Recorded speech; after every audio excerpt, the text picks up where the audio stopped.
Well, I'm looking for it to pop up before I start talking about it. So, I'm gonna make sure it's dry enough. We'll be okay. So some of the things that You just came up, Michael. okay. All right. So I just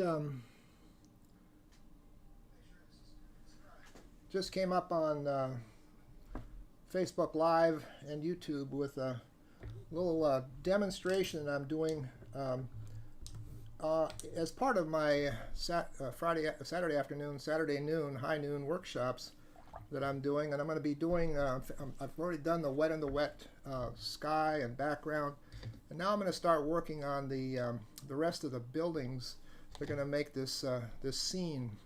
Now, what I usually do is, again, I use a lot of ultramarine blue and burnt sienna for my base. I have this stew that I work with over here, and that stew is kind of, I can warm it up or cool it down depending on what I want to do. So there it's pretty cold, pretty blue. Don't want it quite that cool, but I do want a cool mixture. And I'm going to start by creating some of these shapes in the background. These are the things that are going to be the lightest areas. And some of these are going to be buildings. Here's a little building here.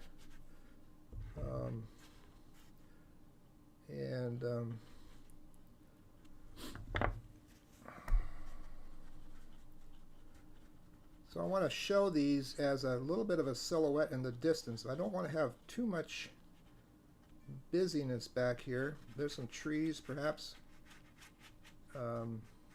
Just some texture to create these tree shapes. Maybe a little bit of a warmer tone for the for this little chimney shape here.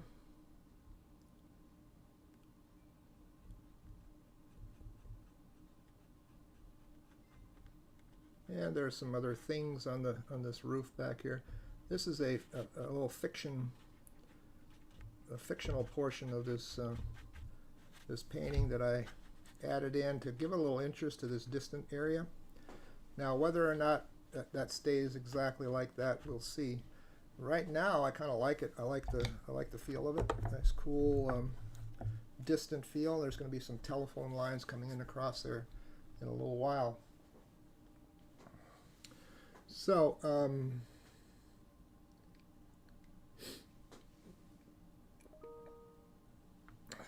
so this is the next portion here, and I want to welcome those of you that are on Facebook Live watching or YouTube. This is streaming there. This is a workshop that I do at noon on Saturdays right now, and this at this time I am just getting into this painting a little bit and going to the next portion. We're working our way forward from the background, the cool background. My sketch that I'm working from has a fairly dark feature here on this building, so I need to think about that. I can always, with watercolor, you can always go darker in subsequent layers, but there's no real reason why I can't try to hit it pretty accurately right now. So let's try that. Now, what on my sketch, it was done with ultramarine blue only, but in this case here, I'm keeping it closer to what the photo is, a little warmer. The building in the photo is a bit of yellowish brick or stone, and it has a cooler top to it. Now, I don't know if I'll make those distinctions that much or not. Part of this process for me is working my way through it and trying to decide as I go. So this is mostly ultramarine blue.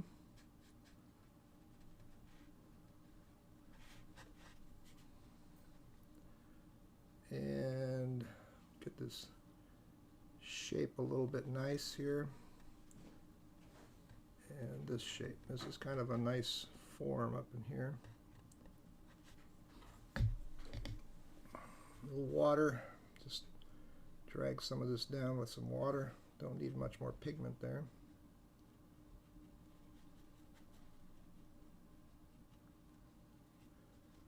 Now that's pretty dark according to the monitor that I'm looking at here. Let's drop in a little color. I'm going to put a little cobalt teal up here on this, make that roof a little different color. That kind of dome that's up there.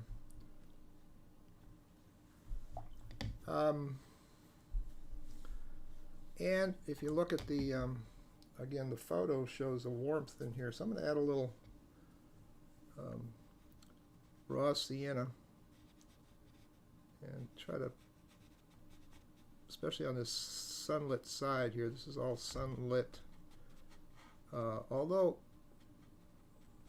fairly backlit, fairly silhouetted against the background here. I'm going back into my stew, some darker stuff. It's very wet, so you can see that I'm just letting the water drag it down. I'm not doing a lot of brushing. I'm just touching the surface.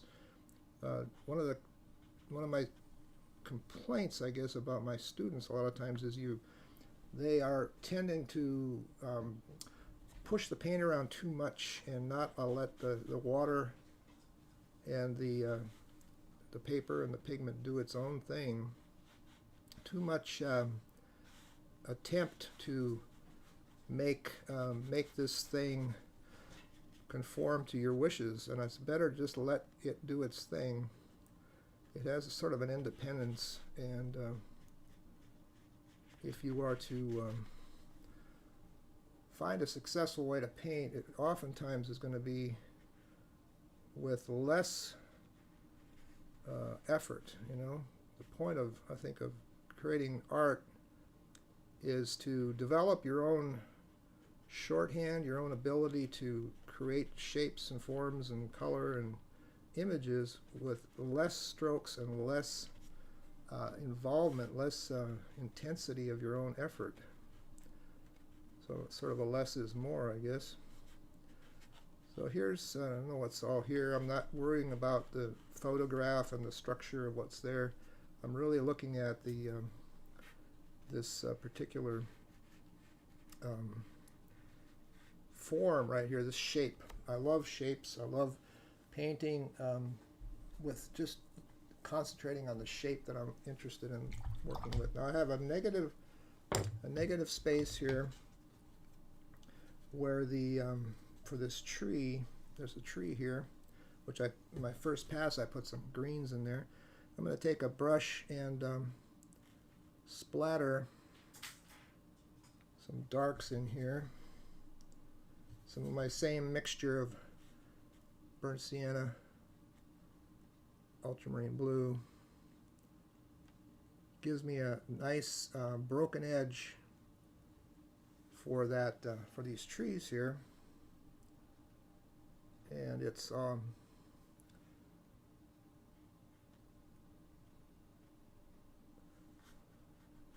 of that dark along up in here just to kind of shape that a little bit. Now I can do some more things up in here on the top a little bit to give it a little more feel of some windows up here. And there are some in the but I don't want to get too carried away with detail up on that portion of the story. It's very distant, and it's meant to be very subtle. There is I'm going to have a telephone pole right here with a pole. I'm going to add that right now while it's wet in the background, so it just blends right into this. It got kind of round and funky on the end there, but let's fix that a little bit. Okay.